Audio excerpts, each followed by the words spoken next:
आप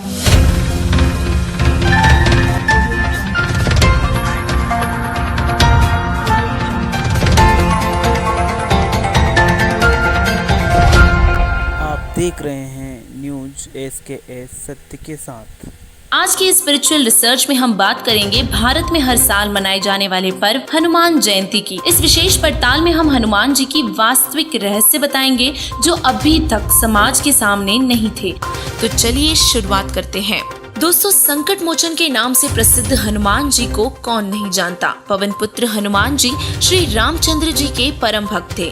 पर आपको ये जानकर अचरज होगा कि हनुमान जी ने अपने मोक्ष के लिए दशरथ पुत्र श्री रामचंद्र जी की पूजा भी त्याग दी थी। जी हाँ, यह सच भक्त समाज के लिए काफी आश्चर्यजनक है। लेकिन क्या आप जानते हैं कि उन्होंने ऐसा क्यों और कब किया? अब तक हम यही जानते हैं कि माता सीता को रावण की कैद से छुड़वाने के लिए हनुमान जी का बहुत बड़ा योगदान रहा है। लेकिन उसके पश्चात क्या हुआ? अयोध्या त्यागने के पश्चात उनका जीवन किस प्रकार का था? उनके जीवन के इस रहस्य से पर्दा उठाने के लिए यह खास कार्यक्रम केवल आपके लिए। सबसे पहले हम बात करते हैं हनुमान जी के जन्म की।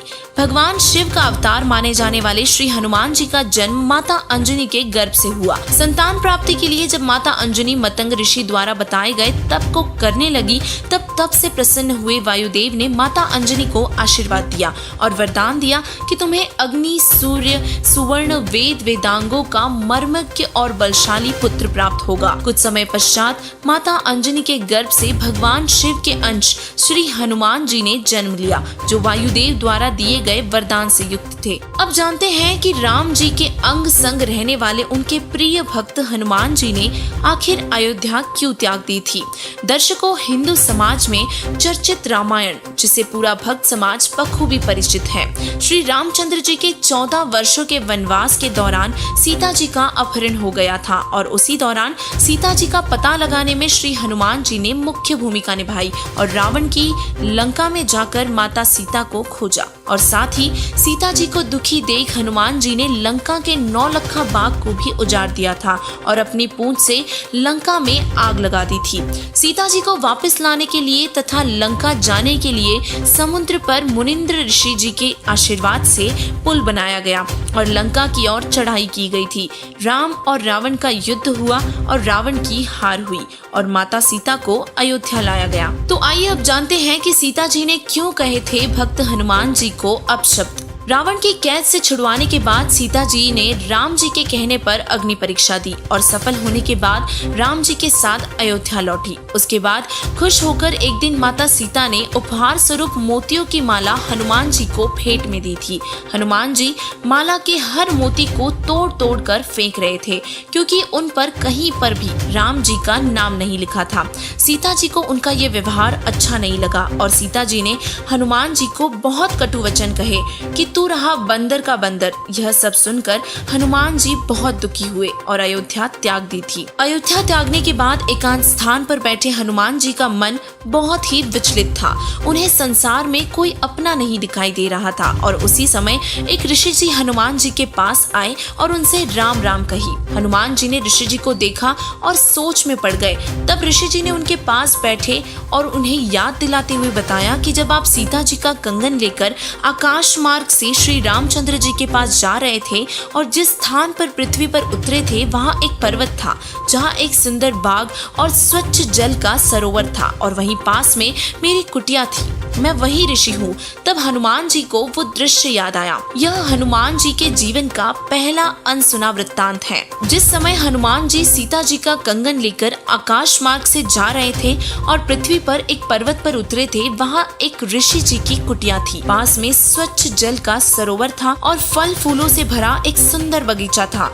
हनुमान जी को भूख लगी थी। सोचा कि स्नान करने के बाद कुछ फल खाऊंगा और इसीलिए स्नान करने के लिए सरोवर में उतरे और सीता जी के कंगन को पास में एक पत्थर की शिला पर रख दिया और स्नान करते करते उस कंगन से नजर नहीं हटाई कि कहीं कोई उठा न ले जाए। वह कंगन उनके लिए बहुत जरूरी था क्योंकि सीता जी की निशानी श्री रामचंद्र जी को भी देनी थी। इसीलिए हनुमान जी स्नान करते समय भी कंगन पर नजर रखे हुए थे। तब अचानक एक बंदर उस कंगन को उठाकर वहाँ से भाग जाता है और हनुमान जी उसके पीछे भागे। वह बंदर उस ऋषि की कुटिया में प्रवेश करता है और आंगन में रखे घड़े में कंगन डालकर वहाँ से भाग जाता है। हनुमान जी की सांस में सांस आई। हनुमान जी ने जब घड़े में देखा तो उसी कंगन जैसे बहुत सारे कंगन उसमें पहले से ही पड़े हुए थे। दुविधा में आकर कुटिया में बैठे ऋषि जी के पास गए और राम राम किया। ऋषि जी ने कहा, आओ अंजनी पुत्र, मैं आपकी ही प्रतीक्षा कर रहा था। अपनी पहचान ऋषि जी के मुखकमल से सुनकर हनुमान जी आश्चर्य में पड़ गए,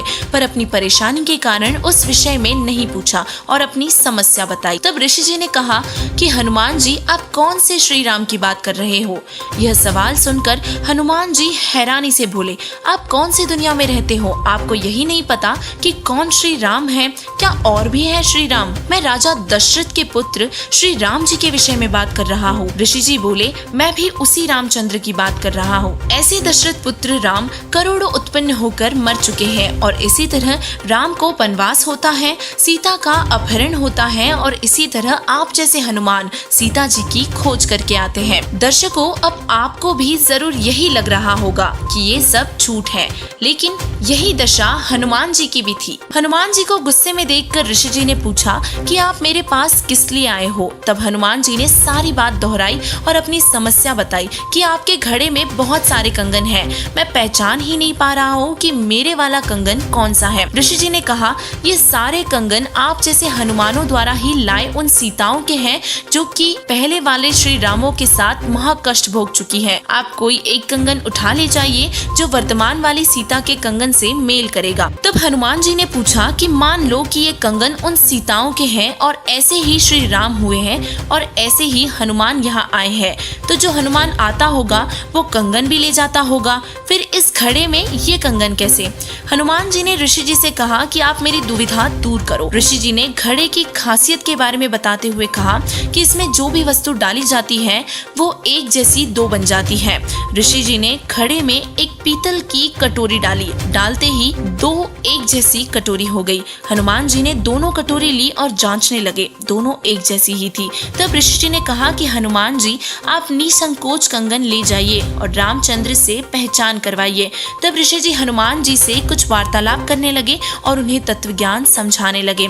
कंगन वाले चमत्कार को देखकर हनुमान ज्ञान सुनते रहे और फिर विनय पूर्वक समय की कमी को बताया और ऋषि को प्रणाम करके उनसे आज्ञा लेकर एक कंगन उठाकर चले गए। श्री राम जी के पास पहुंचकर बताया कि सीता माता जी का पता लग गया है और थोड़ा संकोच करते हुए कंगन दिखाकर परख करवाई। तो श्री राम जी ने हनुमान जी को सीने से लगा लिया और बोले कि आपने मुझ पर बहुत बड़ा उपकार किया है, यह कंगन वास्तव में सीता का ही है। अब वापस उसी बात पर आते हैं। जब हनुमान जी एकांत में बैठे थे तो वही ऋषि उन्हें वहाँ मिले। अब हम हनुमान जी की जीवनी का दूसरा रहस्य उजागर करेंगे। ऋषि जी का नाम मुनिंदर ऋषि था। ऋषि ने हनुमान जी से कहा कि अंजनी पुत्र हनुमान, उस समय आपके पास तत्व ज्ञान सुनने का समय नहीं था, अब आपके पास पर्याप्त समय है और इसीलिए मैं आपको पूर्ण परमात्मा के बारे में ज्ञान सुनाने आया हूँ। हनुमान जी ऋषि जी की उन बातों को भूले नहीं थे और बोले, हे ऋषिवर, आपका ज्ञान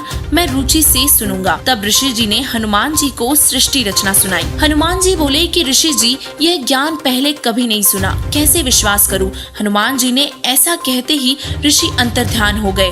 हनुमान जी ने हर दिशा में खोजा पर नहीं मिले। तब ऊपर से आकाश की ओर देखा। ऋषि जी ने उसे दिव्य दृष्टि प्रदान की और हनुमान जी को अपना यानी कि परमात्मा का वास्तविक रूप दिखाया, जो कि सतलोक के सिंहासन पर विराजमान था। उसे देखकर हनुमान जी बहुत प्रभावित हुए।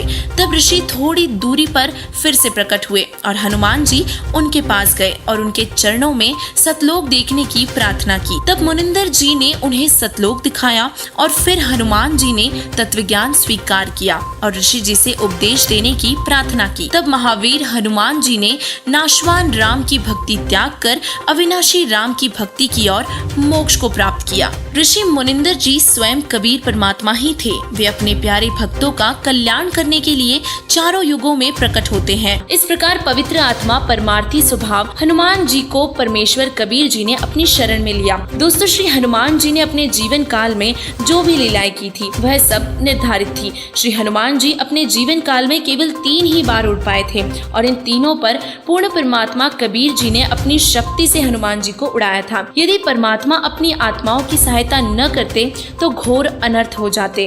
वर्तमान समय में भी पूर्ण परमात्मा कबीर साहिब जी इस धरती पर मौजूद है। जी हाँ दोस्तों, आपने सही सुना। जगत गुरु तत्वदर्शी संत रामपाल जी महाराज जी ही कबीर साहिब जी के अवतार हैं, जो स्वयं तत्व ज्ञान के प्रचार के लिए धरती पर अवतरित हुए हैं। ऐसे में इस वीडियो को देखने वाले सभी प्रभु प्रेमी प्राणियों से निवेदन है कि कृपया संत रामपाल जी महाराज जी से नाम दीक्षा ले और अपना कल्याण करवाएं। धन्यवाद।